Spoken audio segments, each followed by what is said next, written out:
Hello, Albert. Hey there. Thank you so much for being willing to do these tours with me. You are a full-time nomad. I'm full-time, going on 4 years now. And you live in a bus. I do. A bus I converted. But tell me a little bit more about how you came to be a nomad, how long you've been doing it, and just your background a little bit. So I've been a nomad for almost 4 years. I started during the pandemic. I had built a small camper in my van. It was a Transit Connect, and I was just doing that for weekend trips. And in September of 2020, I decided I'm just gonna move into this thing, and haven't looked back since. So you're living in one of the most expensive cities in the entire country. That's right. That's right. Rent-free. All right. And so you did that, and do you have any regrets? There's no regrets. No regrets. This has been the most liberating experience of my life. What do you say we go inside and get away from this airport and airplane noise? Yeah, let's come on in. Okay. Wow, this is beautiful inside. Thank you. And how long did it take you to make this? It's been, about 2 years of collecting. Most of this stuff is upcycled, just junk that people have discarded. That you turned their junk into your treasure. That's right. That's right. Wow. I'm seeing all of your different, it's like a feast for your eyes. I don't know where to start. There's so much. Well, why don't you just start and take us on the tour yourself? All right. Well, I guess we'll start over here in the kitchen area.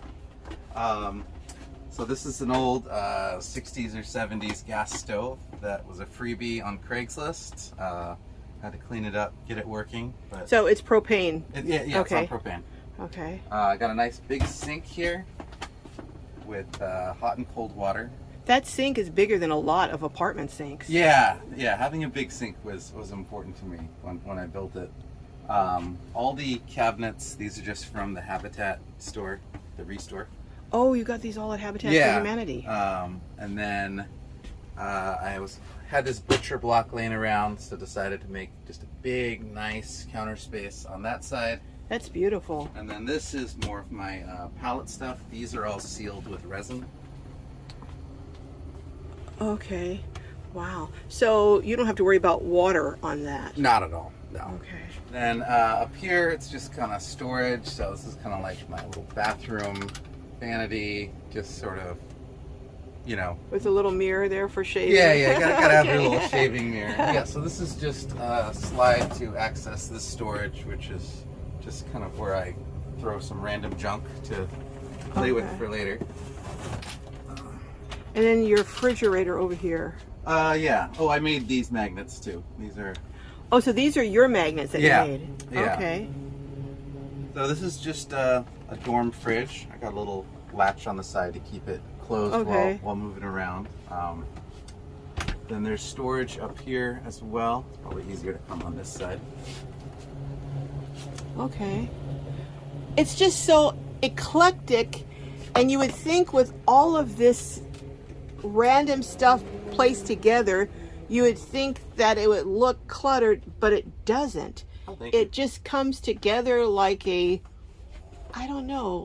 potpourri of all different, collectibles. Potpourri, I like that.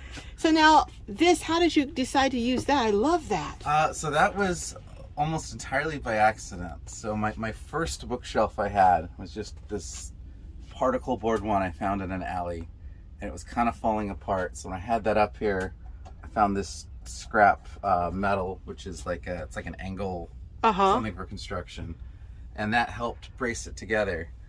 So I was able to I started clipping things to it and realized this is a really cool way to store things. That bookshelf did eventually collapse, but I liked the idea so much that when I built this thing, I just put it back.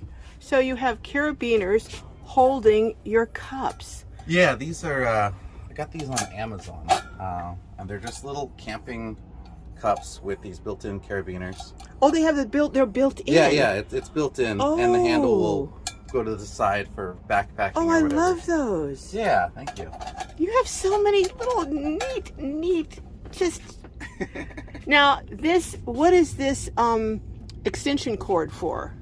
So I have a security camera system all throughout the outside of the bus. Okay. And I have that monitor there, which is plugged in here. And that monitor, when I'm driving, I can kind of use it for better field of view when I'm driving. Oh, okay. But also, when you're in here, then you can see outside the perimeter of your bus. Yeah, absolutely. Oh, very cool. Thank you. So now, what about, I've got to ask you about this ceiling and all this stuff on this ceiling. Oh my goodness. Yeah, so Wonderland is a pub in Ocean Beach. Uh-huh. And I was driving by the day that they got a new sign. And they just had this out, so I grabbed it and kind of became the centerpiece here. And then, now what about the donut sign? Where did that come from? I don't even remember. I've been having that travel with me for a while now. And I saw this is the Dino Van, so I guess that's why you have the Dino Van sketch there. Yeah, my buddy Trevor, he drew that for me. So. Oh my gosh. Well, now, is that a bathroom back there? Yeah, so this is a full wet bath. So it's got hot shower, all that. It's a composting toilet in there. Now, what is this kind of material here? So that's, it's called Featherlight Concrete, I believe.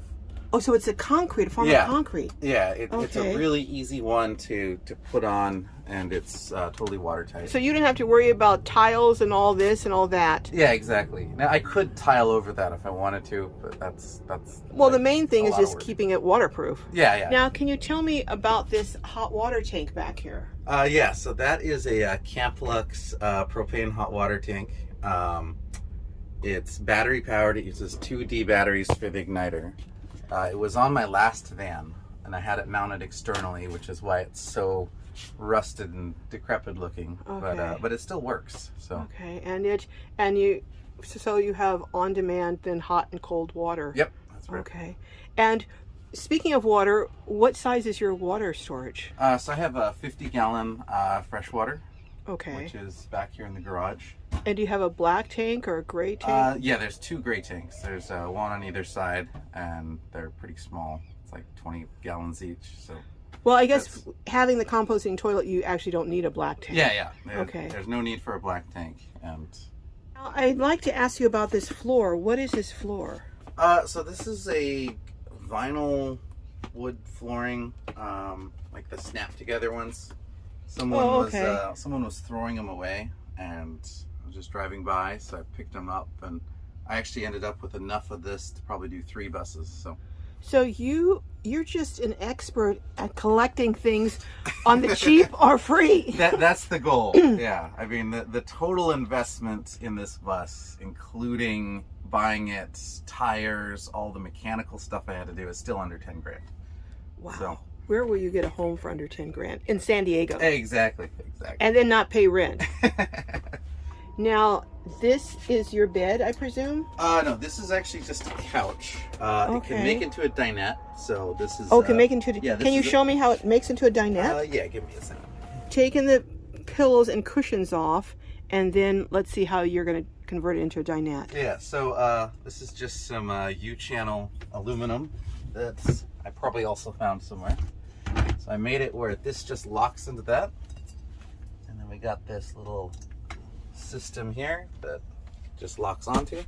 Oh, wow. And And then you've got, these are benches to sit on, but actually this is on kind of a, like an end table kind of thing. Yeah, that's some old end table thing. So it looks like this bench over here you made. That's right, yeah, I made this one. And does it have storage? Yeah, underneath it I have a second fridge, which is a Dometic 12-volt fridge. Oh, wow. So I have lots of food options.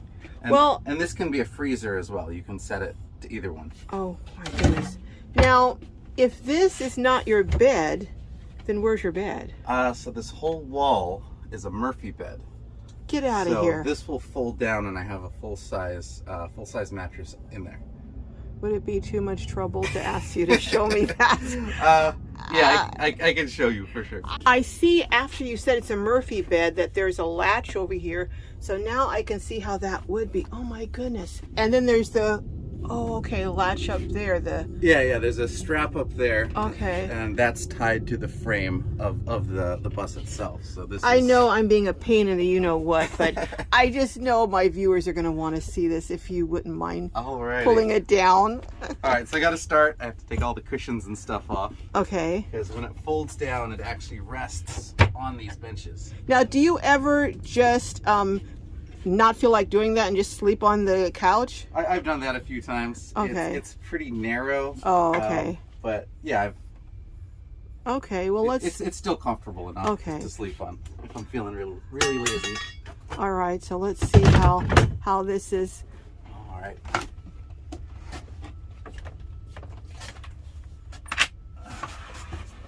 So the whole wall just comes down. Wow. And then behind here, there's all this storage kind of behind the fridge and stuff. So I throw the pillows and whatnot back there. I would never have guessed that was a bed back there. Yeah, and that way I can have, best of all worlds. A lot of people will put the bed in the back of their bus. Right. But I wanted a full garage work studio back there. Looks like you have a tool shop and stuff back there. Yeah, there's everything back there. This gives, I'm sure, a lot of people many ideas, you know? Yeah, there's not a whole lot of Murphy beds that I've seen in van life. One other thing I wanted to look at is you've got a barn door here. Yeah, there, give me 1 second, I'll show you that one. So it's a big front door from someone's house, and I have it on unistrut trolleys, so it slides. Oh, wow. That is very cool. So you're able to separate and keep the heat from the front out of the back. Absolutely. That is brilliant. But you can get in and out without having to climb and crawl over and squeeze through little openings. That's right, yeah. And, very cool. I kind of just like the funkiness of having like an actual front door kind of thing. Albert, thank you so much for sharing your beautiful home and giving so many ideas to people who may be considering this lifestyle. And we will catch you up down the road. But if people want to catch up with you or get in contact with you, how would they best do that?